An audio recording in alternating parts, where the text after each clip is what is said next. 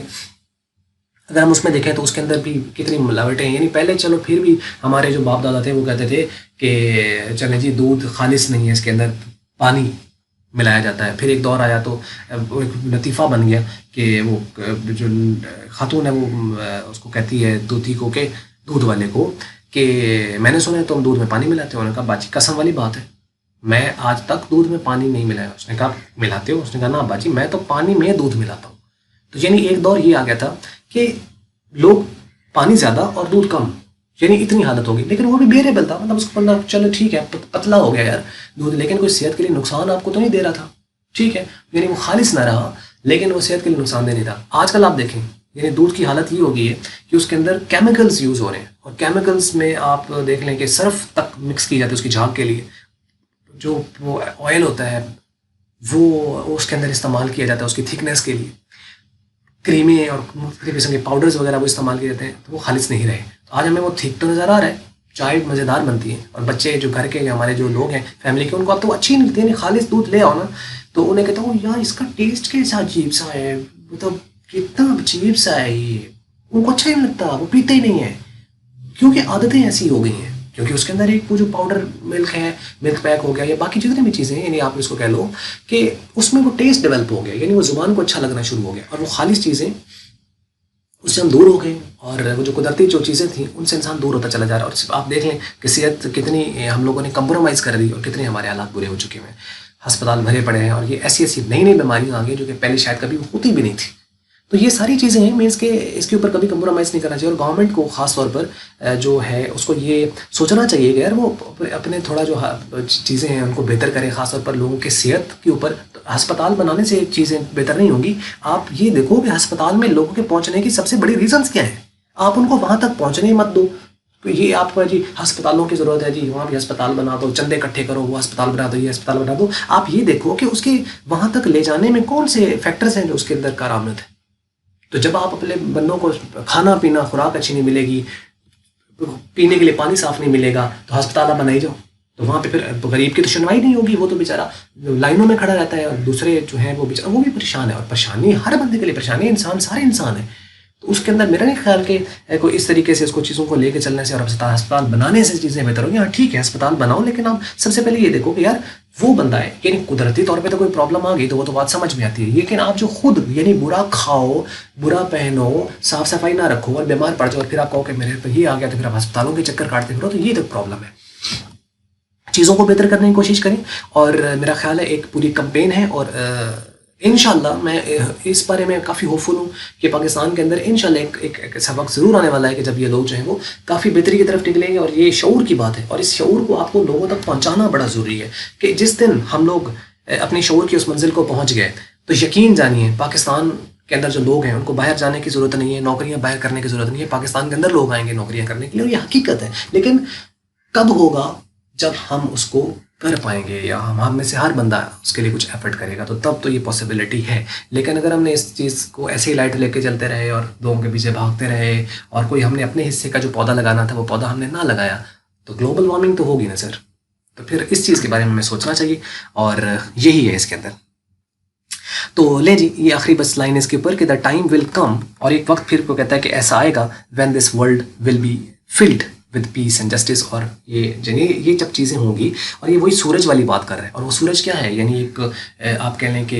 ایک اوتار ہے جو کوئی آئے گا، اور ایک خاص قسم کی ایک پرسنالٹی ہے جس کے بارے میں علامہ اقبال نے کہا تھا کہ ہزاروں سال نرگس اپنے بے نوری پر ہوتی ہے، اور بڑی مشکل سے ہوتا ہے چمن میں دیداور پیدا۔ تو بڑی مشکل سے چیزیں ہوتی ہیں، اتنی آسانی سے نہیں ہوتی ہیں، چیزیں خراب ہوتی ہیں، پھر اس کو ٹھیک کرتے کرتے کرتے بڑا عرصہ لگ جاتا ہے۔ جیسے پاکستان ہے 72 ایئرز ہو گئے جی اب تک اس کو یعنی آزادی حاصل کیے ہوئے، بہت کچھ حاصل، اللہ کا یعنی اتنا احسان ہے اس ملک کے اوپر کہ بہت جلدی اس کو ایٹامک پاور جو ہے وہ اللہ تعالیٰ نے بنا دیا، تو ورنہ اس کے لیے کافی زیادہ حالات مشکل ہو جاتے۔ اور پھر پاکستان کی آرمی جو سب سے بہترین یعنی ایک گفٹ پاکستان کو ملا ہے وہ پاکستان آرمی کی شکل میں، یعنی ان لوگوں کے اندر ایک ایمان ہے،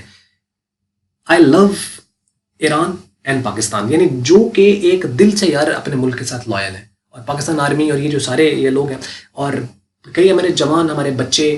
بڑے خوشی، میں نے کئی لوگوں کو دیکھا یار کہ وہ پاکستان آرمی کو جوائن کرنا چاہتے ہیں، اور اس لیے نہیں زیادہ کہ جی مجھے نوکری کوئی نہیں ملنی، آفٹر انٹر وہ چاہ رہے ہوتے کہ یار مجھے پاکستان فورسز کو جوائن کرنا ہے۔ ایک اسپرٹ ہے، اور یہی میرا خیال ہے ایک چیز اگر آگے چلے گی اور آگے بڑھے گی تو ہمارا ملک ترقی کرے گا، اور یہ دنیا کا نمبر 1 انشاءاللہ کنٹری بنے گا، اینڈ ہوپ فل۔ اور اسی امید کے ساتھ بس یہ کہ ویڈیو آپ کو اچھی لگی تو آپ کر سکتے ہیں لائک، اور اچھی نہیں لگی تو اس کو کر لیں ڈس لائک، اور ہمیشہ کی طرح آپ خوش رہیں، اور ویڈیو دیکھنے کا بہت بہت شکریہ۔